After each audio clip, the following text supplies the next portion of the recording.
Welcome to This is Football. Bienvenidos a This is Football. Second Tuesday of 2024.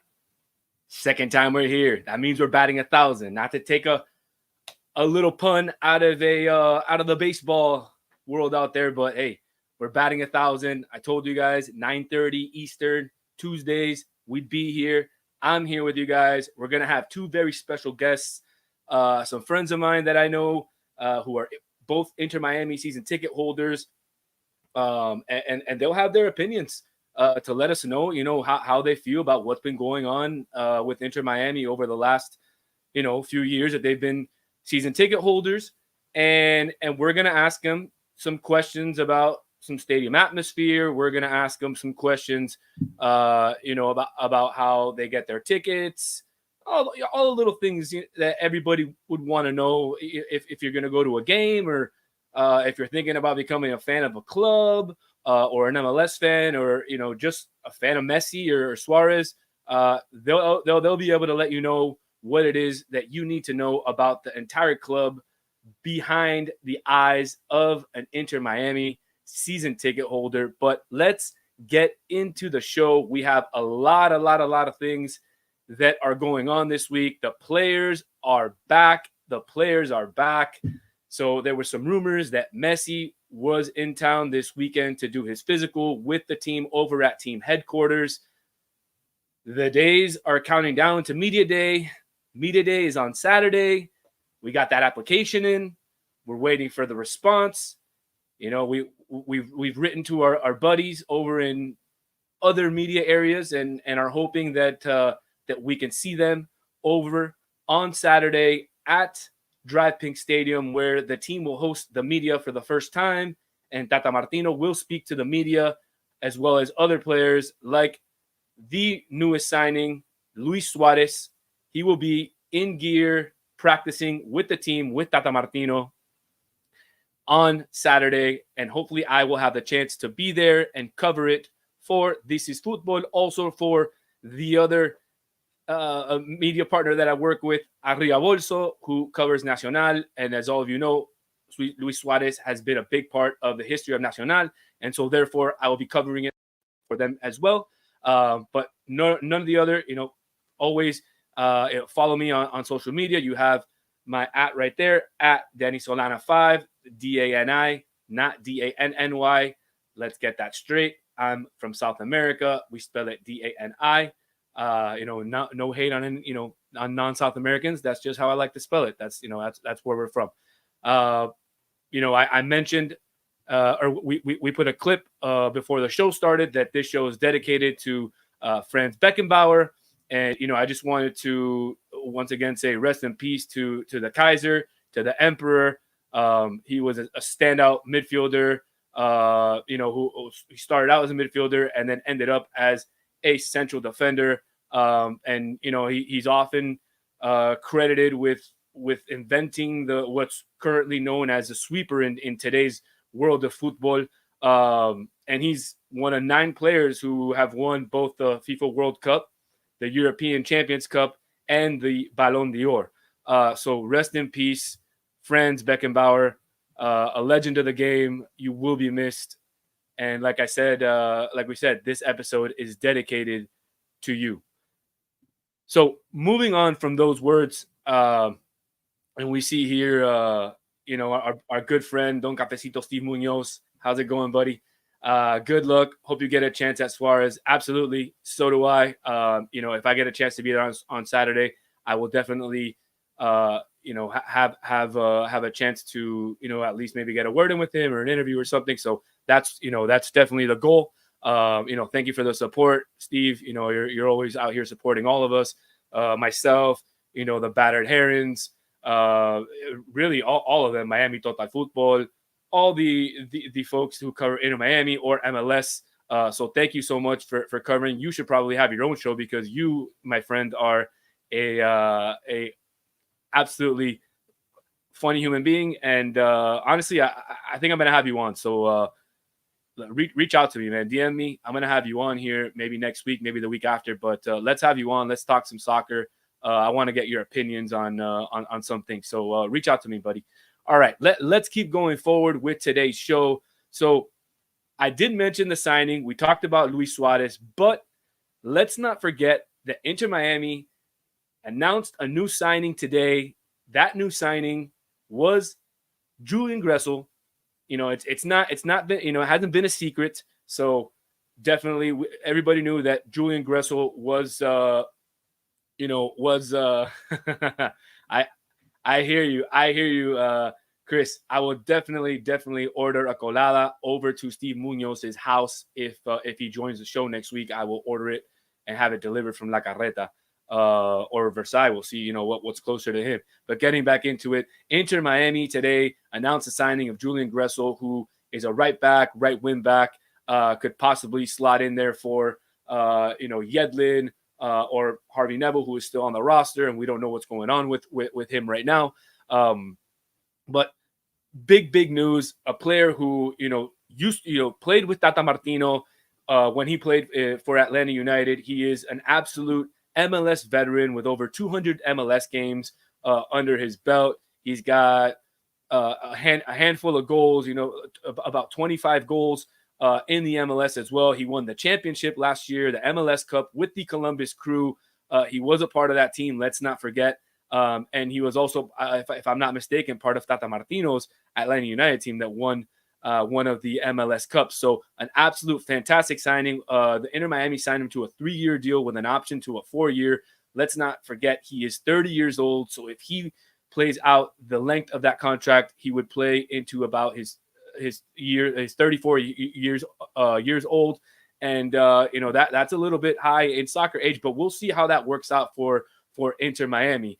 We'll see how it goes out from them. But I do want to play a video I have here of Julian. The club interviewed him, and I thought it was interesting the things that he had to say. So let's hear from Julian here for a second.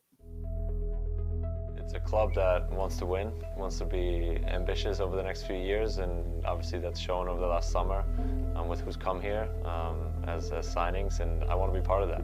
To know that they were interested in signing me through free agency was something I was honored about, and I want to win, and I want to be able to win more MLS Cups, more different types of trophies as well, and I felt like this is a great spot to be for me to do that. Over the next few years of my career, and I'm excited. Tata is a coach that got my career kind of off the ground.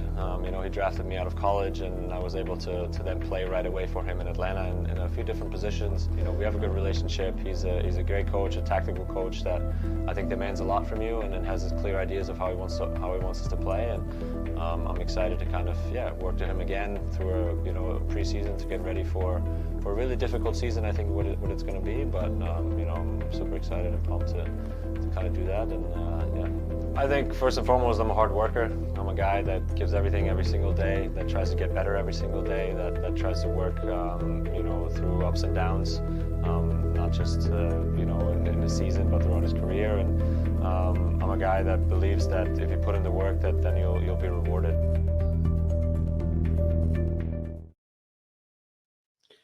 So thank you, Inter Miami, for that wonderful interview.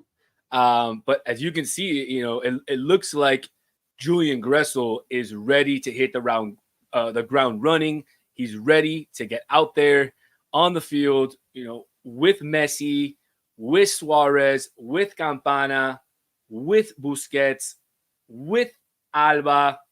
The gang's all back. The gang's all back together, and we don't even know, who else could be coming in. A lot of players have been rumored, over the last couple of days. We don't know if it's pure smoke. We don't know if there could be something to those. One of those, if we all know, is Cristian Medina, who is the midfielder from Boca Juniors, and he was offered. Inter Miami offered $7 million for him a couple weeks ago. Boca Juniors, vehemently rejected that. They thought he was worth, maybe 20 million, something like that. I've been told by Nico, who we all know is part of the podcast, that Boca won't let him go for anything less than 15 million, which is his release clause. But I don't know. I don't know if it's worth it. I don't even know if Inter Miami can pay the the 15 million release clause. He might, they might not. Is it worth it? The thing is, if Inter Miami pays a 15 million release clause, brings in this player, how are they going to do to sell him? They would have to sell him for more than 15, and it's very rare for an MLS player to get sold for that much. So, I see we have our guests here in the waiting room. I am so excited to bring them both in. Two buddies of mine. It's funny enough, I can see them here. One's wearing an Inter Miami jersey, which I love. The other one is wearing a Real Madrid jersey, which I also love. This is going to be lovely to bring them both in. So I want to bring in G and Kevin into the This Is Football chat. What's up, boys? How's it going? I'm actually going to change the screen here. Move it around for our fellas over here. I'll put myself in the middle. How's it going, fellas? Everything well? Freezing, man. Good. Freezing up here in Nashville. It's a bit cold, rainy up here in Atlanta. So, but hanging in there. Absolutely, man. Thank you so much for coming on. Both of you have been big supporters of the show. Not only big supporters of the show, but we played soccer back in the day. So, first and foremost, I want you to introduce yourselves. I'll let you go first, G. Just give the folks a little background of yourself and kind of where you played and what it is. Why are you an Inter Miami season ticket holder? Basically, that's it. Man, where I played, I played down in Miami with you guys growing up. I'm probably one of the youngest of the group, so shit. Even Kevin was a few years ahead of me. Played in Killian, played in SKS with the legendary Bongo. So shout out to Bongo. Nice. Why am I Inter Miami fan, man? Because believe it or not, Kevin and I, when we played together in college, we started to follow the MLS. His bitch ass follows Real Madrid. I used to follow Inter Milan, but we really got into it. And he used to be like the original Orlando City fan. And I started following with him a little bit here and there. So, the second the Miami team got announced, we knew we had to be there. We got the season tickets, even though we were living together. We were living both in Miami at the time, but COVID hit, so we weren't able to utilize that first season and stuff. So, that's been the journey here with Inter Miami, and painful years until the last transfer window. Absolutely, man. Absolutely. What about you, Kevin? Well, I in Kendall played at Southern Soccer Coalition at the beginning, back in the day. Played at Killian, then played with G at Warner. And man, we're Inter Miami fans because like everybody that follows the podcast, we played in Kendall, we played in Miami. Some of us played for the original Miami, the academy, the original academy, and it was one of those things that we actually had finally a professional team. I enjoyed watching Orlando because we were living in Orlando at that time in my life, and it was the first MLS team. Seeing Kaká come in, it's like, wow, Kaká, Real Madrid, Ballon d'Or. It was pretty exciting. And then once Miami announced, I was there on announcement day at the what's it called? Oh man, in downtown. They did it at the. Yeah, Sosa was there too. Yeah, in this came, man. I forget what it's called at the Art Center, I believe. Oh yeah, when they did the unveiling or like the announcement. The announcement. I was there that day, and it was just one of those things. I was in downtown working. I was like, I told my boss, look, I got to run out for lunch because they're doing this, and I was there, and it's just exciting to see it grow. But then it's underwhelming the past 3-4 seasons. It's not there yet, man. Yeah, I hear you, but I mean, look, these guys are making fun of you because they say you're an original Orlando fan. Look. There wasn't a team down here. There was a team in Florida, yeah. There wasn't a team. So the only team that you could technically root for was Orlando. And they had some decent players. Like you said, they had Kaká and they brought in some other guys, that back in the days, us soccer kind of dorks, we follow that type of stuff. So it was the closest team we had down here. So, hey, I can't fault you for that. But like you said, now you're an Inter Miami fan. I see, our friend Alvaro here is saying Miami FC or nothing. Yeah, I've never. We just weren't old enough for fusion. I know. I've been to a couple Miami FC games and I haven't seen Alvaro there, so I don't know what the hell he's talking about. So when I see him there, we'll then we'll invite him on the show. But until then, we'll see. But so I really want to get into the season ticket holder thing because both of you. So for those of you joining the show, both Kevin and G, they both have season tickets, both season ticket holders, at least for the last few years. And but they both don't live in Miami. G lives in Nashville, and he could, easily have season tickets in Nashville and be a Nashville fan, and he's not. Kevin, the same thing in Atlanta. Both teams have, good fan bases and all that, but both have season tickets in Miami. What first of all, I want to ask you, have you been to the games, both of you, in Nashville, not against Inter Miami, but against like regular games against other teams?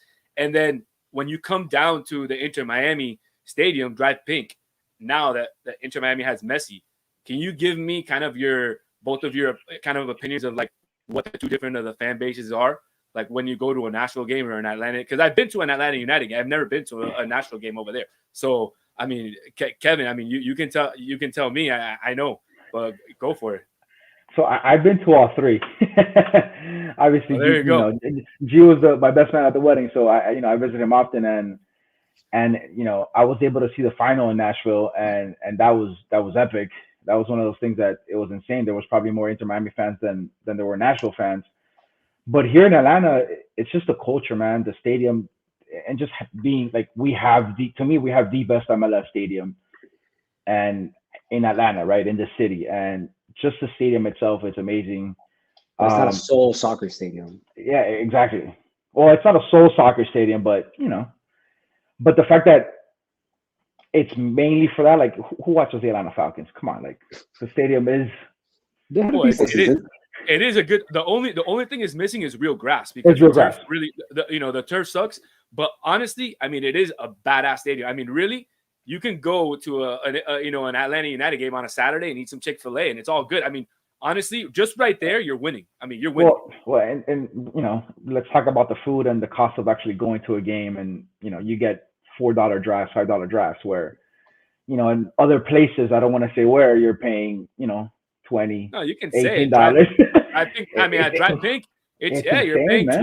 12, 16. Depending on what type of beer you drink, it is. I mean, the prices. A beer, like, absolutely. My thing is, like, soccer's about family, right? Like, it's football is de la familia. You go with your son, you go with your uncle, you go with your grandfather, you go with your boys, you go with your wife, girlfriend, etc. And it's like, it's become this Miami outing. And like I'm not trying to go to the club to watch soccer. Like, I'm trying to go with my family, right? But that's not how they advertise it, because they advertise the whole like stay after the game in the, what is it called, the little club? Right, the Northwest Club. Yeah, the Northwest Club and whatnot. Yeah, because they have the little DJ up there in the second floor, and they want you to stay for drinks and stuff. So, yeah, absolutely. I mean, they kind of market it as a party, and that's what they want. But then the thing is, La Familia, right? Like, they say La Familia, but is it really geared towards family? Here we go. I mean, no, and I'm glad that you bring that up, because it's a really interesting topic, and it's we could probably do. Oh, I can be here all night.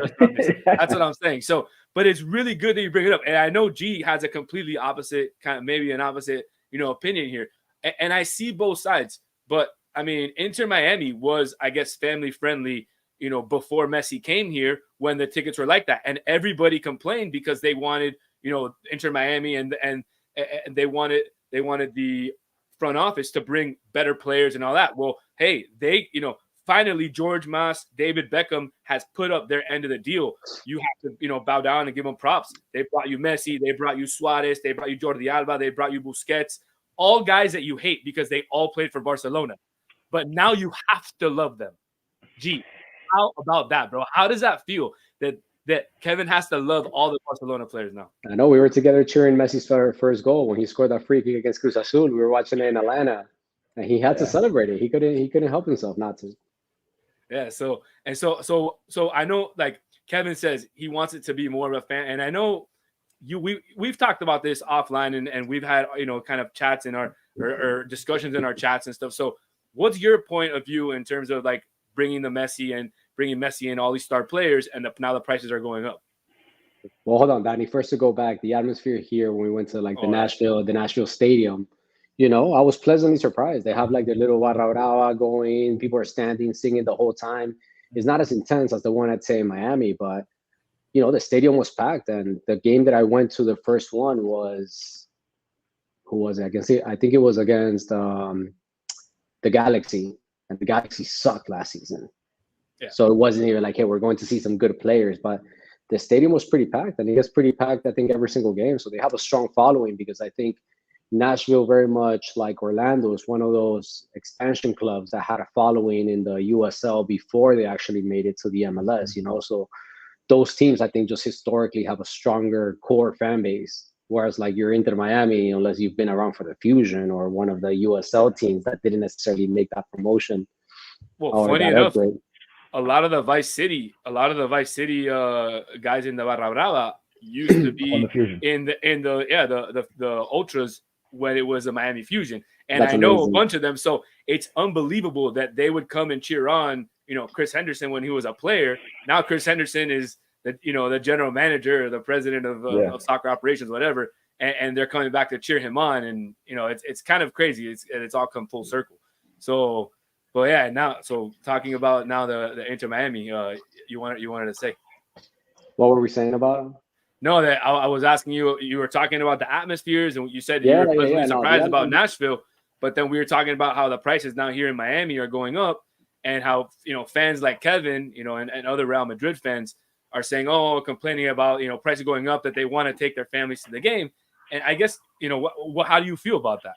I just think you can't have it both ways, man. Like you're a fan of the game, but you just got to understand ultimately, like, it's a business, man. It's a business. And especially here, in the United States, like nowhere, not the Heat, not the Dolphins, no team here is going to be like, we're going to stay true to the fan base and etc. Like if you can't afford a game, you can't afford a game, unless it's the Marlins that they're giving them out, like, with Domino's Pizza or Pizza Hut, because they can't fill up that stadium. But aside from that, like if you got some stars, you got to pay for those stars, We wanted better players. You wanted the team to have like better exposure and things like that. So, it's unfortunate, I think, because it prizes out a lot of the people that should be able to go. But I think at the same time is you can't just have it both ways. Look at freaking Barcelona, what they're doing, right? They gotta now sell the freaking grass. They've been selling pieces of like the first stadium before it got renovated and things like that, just to be able to pay and cover. Like one way or the other, you're gonna have to make the money back. Absolutely. No, and I think that's really what it's at. But look, Kevin, I spoke to some folks over that that are season ticket holders in St. Louis. They tell me that the prices are just about the same. It's like $200 a game over there to go. So, I mean, well, to go watch an Inter Miami game, because my front door neighbor has season tickets for Atlanta, and you look around the league and everybody increased about 10, 15, 20% max. But Inter Miami season tickets increased 130%. That's just unheard of. That's just stupid. Like you have people. They gotta pay for Suarez, man, and maybe Cristian Medina. You never know. I mean, he's got a 15 million release clause. What bothers me is the fact that they sell you on La Familia. We're gonna take care of you from the beginning, and we were there from the beginning, right? We've been there every year since, and I didn't renew my season tickets this year because of that. I was like, this is where I draw the line. There's no stadium. If I go down to Miami, I have to go drive 45 minutes, an hour to go to Fort Lauderdale to watch a game. To pay $20, $30, it's an outing where I'm going to spend $600-800 in one night. If I go with my wife and my son, like it's kind to that side of being expensive without seeing any true results to me yet. Yes, we want. It's not about the results. I just think it's about like the way the special treatment that season ticket holders are supposed to get, Danny. Like I think the Heat does a pretty good job. I'm not sure about the Dolphins. I don't know many people there, but I have seen like even in other MLS teams, you get like little special packages and things like that. Like dumb stuff. But like in the Miami one, I think the one thing that season ticket holders are really pissed off about this year was they thought that they were going to get the right to refusal for their own seats. Hey, Nashville did it all the way. And so, yeah, Nashville did it. I think last year for the whole even thing. To the final. Even to the final. I sat next to a lady that said, I asked her, like, how much did you pay for a ticket? She goes, I paid $65 because that's what she paid for her season ticket. Mind you, there's people sitting next to her that paid $1,200, $1,300. And I was just like, that's what a club should do to its season ticket holders. Like, I agree. That have been there from the beginning. I mean, I can't argue with you. And look, as a season ticket holder for the Miami Heat, not for Inter Miami, I mean, they do treat their season ticket holders very, very well. I went to the game last night with my wife and son. I posted about it on social media. Hey, I got there, and what did I get? I got a bag with a little tumbler, a little lunchbox, and a little pin that said something about the Heat. And hey, I loved it. They even gave my son a T-shirt. So I mean, look, Yeah, it's they the little definitely details. It's the details. Like we absolutely. get a But also, card that was saying like season ticket holder. That's it. That's all we got. yeah, but you also have to understand that the Heat, the Dolphins, even the Marlins have been franchises in the Miami area or in the South Florida area for more than 30 years now. Where Inter Miami, has a rather, I want to say, even though George Mas has been in business in the Miami area for a super long time, in terms of owning a sports franchise, he's kind of I don't want to say rookie because he's got 4 years under his belt, but he's kind of new at it. He is, and he's gonna learn, and I think it's gonna take time and all that. Yeah, but to me, Danny, that's like basic marketing and like advertising. This is how you create like brand awareness. They did a fantastic job selling like the Messi. You could tell like the production and the money that went into like the marketing and the advertising. It's the same thing when you go ahead and you want to build like a core, because at the end of the day, like if you build a core fan base, you're building like a core season ticket holders. Man, that's some guaranteed bread right there. Of course, absolutely. Absolutely. The Mavericks, I think, do it quite well too. That definitely. No, most of the NBA teams do a very good job, because I know a lot of folks around the NBA, and I know folks that work in the NBA. And again, they all do a very, very good job. Same thing in the NFL. They treat the media well. They treat their fans well and all that. So I think Inter Miami is going to get it eventually. I just think they're very focused on winning a championship or winning an MLS Cup. And so they're doing whatever they can to get there. And then maybe they'll say, okay, now that we won it, we can focus on making everybody else happy or something. And look, I don't fault them, but hey, we'll see what happens. But I want to get into go ahead. Bringing old retired players is not the way to do it. I mean, you can bring Messi. I'm with you with bringing Messi. Superstar, 8-time Ballon d'Or. As much as I disliked him growing up, you got to give him his dues, right? He's a great player, World Cup winner, etc. But you bring Jordi Alba, you bring Sergio Busquets. With that type of money, I've always said we could bring more talent. And if you're selling the Miami lifestyle, you're selling the Miami ticket prices, you're selling the Miami beer, you're selling the Miami hot dog, bring players that are going to be at that caliber, not for one season or two, but for the future. Sell me on a season ticket holder. Hey, we have a future. We're not just going to compete 1 year, then that's it. Bro, but it's the MLS. It's a development league. Like you're not holding on to a good player for 3 years plus. So like I think that's also unrealistic that you're gonna like pay me for the future. Like, yeah, but I see what he's saying, because Kevin's kind of saying like, hey, bring me a Thiago Almada, somebody who's 19, 20, 21 and a baller, and then we're gonna sell him for 25 million later. But there's not a lot of Thiago Almadas that are gonna come to the MLS. And so I'll look give at you Real Madrid is example. picking them directly out of the club. So right. I mean, Endrick is 16, 17 years old. He's going right to Real Madrid. So I mean, absolutely. I mean, there's a very big market that MLS has to compete with in Europe, in South America, and it's very, very, very tough. So, but I want to get in really quickly to one a game that I want to play with you guys, something that I'm introducing new to the show here. And let's see, we're going to get some game show music in there. And I'm going to see if I can bring the visual up. And this game show is called Choripan o Mila al Pan. And I want to know, guys, and we're going to start with you, G. Are you a Choripan guy or are you a Milanesa al Pan guy? Choripan all day. Let the jokes come in. Doesn't matter, but Choripan all day. Choripan all day. What about you, Kevin? I like choripan pero con el pan. G likes it without the bread, Oh, man. Damn, really, G, man. I didn't know that, man. I didn't know that. That's news to me. I might have to cut that up and put that out there. He likes the choripan sin pan. I didn't know, bro, but I appreciate you guys for playing. Me, I'm more of a Milanesa de pan kind of guy. I don't know if that makes me more of a Messi guy or a Suarez guy, because I guess choripan is more Uruguayan than Milanesa al pan. But I've always that's me. Opinion, but maybe I just don't have that many Uruguayan friends. Yeah, maybe not, man. Look, there's Steve Sanchez. He says choripan. So look, you guys have three choripans all together there. All right. So I want to bring up a couple other graphics up on the board, and this is really more so going into next week. Inter Miami already has a game next week. They play El Salvador next week. And that's pretty nuts all in together that an MLS team is going to play a national team. We can go again a whole another hour on that. That's absolutely crazy. But with the current lineup that we have, or the current roster that we have today, these are the two possible starting lineups that I've kind of put together.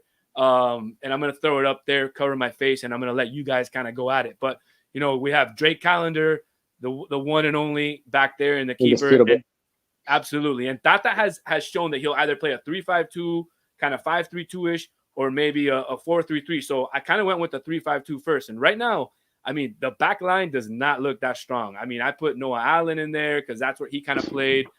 Christoph and Toto Aviles. Not that strong. We got a really good signing today in Julian Gressel. I think that's a fantastic signing for Inter Miami. You really think he's going to bench Yedlin though? I don't know. Maybe he'll put Yedlin in that back three, and that's where I kind of wanted to ask you guys what you guys thought about worse. It. And then you have Jordi Alba there, so I don't know what he's gonna do. The good thing is Gressel can either play a right back in a 4-3-3, or he can play that right wing back in a 3-5-2, which is fantastic. Which I don't think Yedlin is a very good right wing back. I don't know what you guys think about that. No, I think he gets caught up. I just think about the fundamentals, right. like when a right wing back, or even the traditional right back role. Like I just think Yedlin for this team right now that we're looking for like more precision when you're crossing the ball, coming out the back. I just I think he lacks those fundamentals. He's gotten away with it before because he was fast, and that's all you wanted, a freaking bullet down there. But nah, I just don't. I really don't think. I think he's gonna get exposed. Now, I think with the talent that we got coming in, like we're really gonna hopefully see him hit the bench. So I think with this 3-5-2, when I look at it, it's non-existent. To me, you have to go 4 in the back, just because we don't have 3 true center backs. Without Miller now, we don't have another true center back that can be with Christoph and Aviles down there. So to me, that's the start right there. I mean, Noah Allen is great; he's developing well, but I don't think long term into a season we can run the 5 in the back. There's just no. I don't. Yeah, he still lacks more field awareness to be able to play center back. I think he's decent as a left back. Mm-hmm. Absolutely, I like the fact that I'm getting that we're getting two fans, but fans who have very good soccer knowledge on the show and are giving me their opinions on this, because as you know, we get a lot of pushback, or a lot of, I don't want to call it hate, but we do get a lot of pushback on this show with the fact that maybe we pride ourselves on having too much knowledge, or or we like the South Americans too much. So I like the fact that I'm getting two other folks to chime in on here.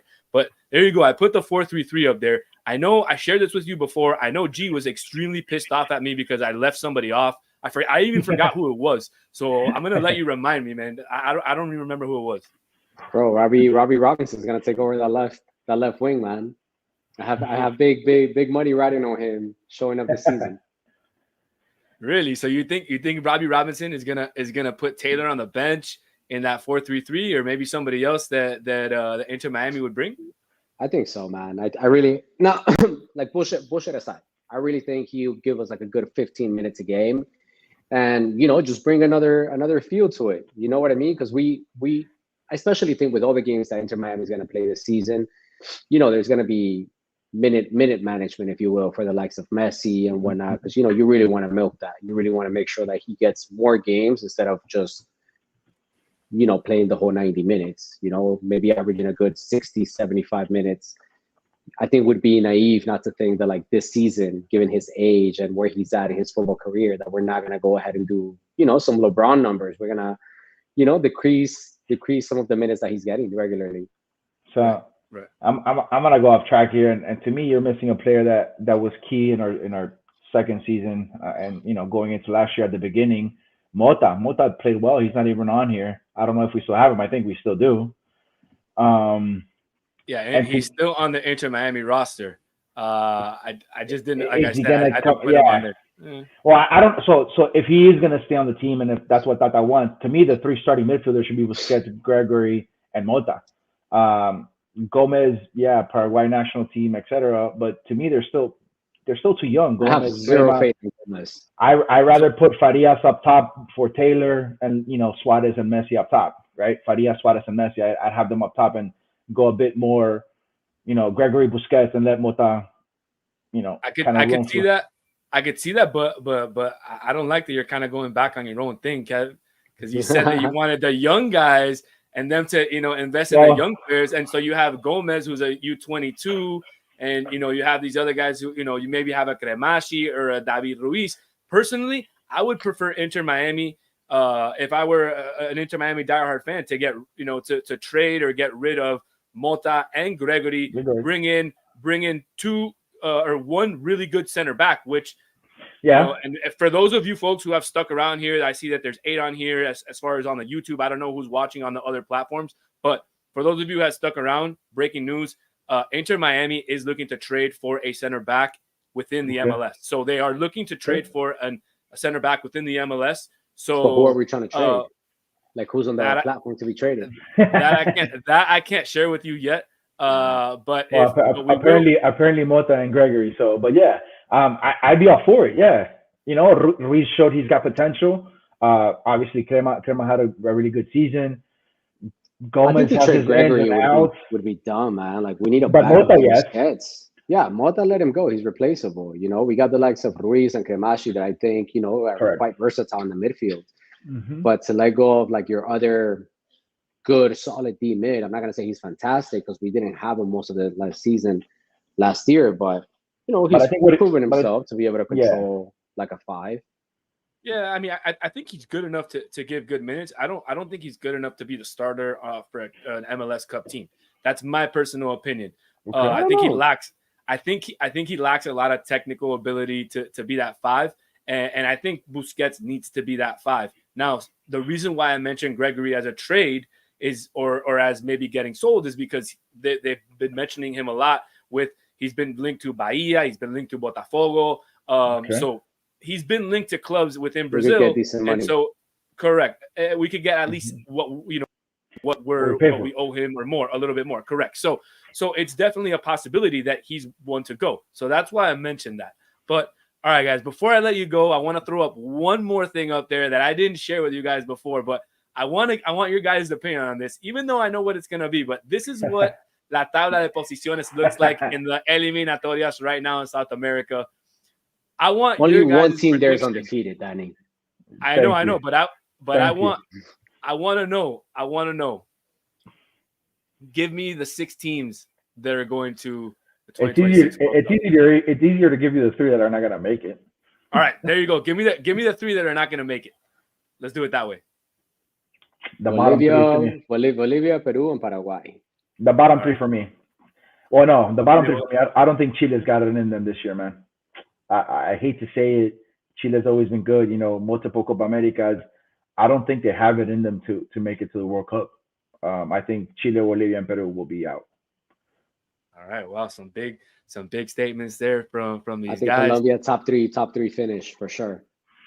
Hey, Colombia has some really, really nice players, man. Young team that could mature very well come the World Cup. Okay. So watch out. I mean, I think the 2 teams that are there that have the best young players, I think, are Uruguay, Colombia, and maybe Ecuador. Those are the 3 top teams with the best young players in South America right now. So watch out for those 3 teams. Well, we got to make Copa America count, and that's when I think we can really start to dream about it. Absolutely. I mean, when you talk about young players, you can never leave out Brazil. I'm sorry, with the likes of Vinny, Rodrigo, they don't have a good coach. Or hopefully this new guy will come in and see. We'll see what happens. But you can never put it up there right now. Brazil has had a roster. When you're 2 points behind Venezuela after 6 games, you can't talk, bro. Brazil's Brazil. I will always respect them and just the quality of players they have. And that's because of this right here. Past 20 years, nothing to show for it. All right, guys. All right. Thank you so much for coming on, man. If you guys, I don't know if you guys want to plug anything, you guys have any Twitters or anything you guys want to plug or whatever. If not, thank you so much for coming on. Buy me a beer when you see me. That's the plug. There you go. All right, bro. That's the plug, man. So come visit the ATL. Thanks, guys. Thank you, Danny. All right. So that was G and Kevin, 2 Inter Miami season ticket holders. Well, as you can hear, Kevin did not renew his season tickets this year because of his strong words there. And for those of you that just joined in, you can go back into earlier in the podcast, Kevin had some really, really, really strong words there for Inter Miami and their front office.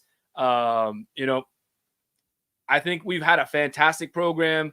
Once again, I want to thank Kevin and G for coming on. I want to thank all of you who have been in the comments and have stuck with us for this entire program that we have dedicated to El Kaiser, Franz Beckenbauer. May he rest in peace. One more thing that I wanted to mention that I think is extremely important with what's going on. I'm not sure if those of you that have followed or are following have heard, but there is some very serious events going on in Ecuador today and tonight. So if all of you could please keep all of the citizens of Ecuador in your thoughts and prayers tonight, I would greatly appreciate it. I have some family over there. They are all safe, thank God. But once again, I would appreciate it if you could just keep them in your thoughts tonight. So once again, for This is Football, I'm Danny. I'll see you again next Tuesday. We have Inter Miami Media Day on Saturday. I hope to be there and reporting live for you guys on Twitter. And I will have, if I do get there, I will have some information and some clips for you on the show next Tuesday. Let's see if we can get Steve Munoz on the show next Tuesday. And if we cannot, I will find somebody else to get on the show next Tuesday. For This is Football, once again, see you guys. I'm out.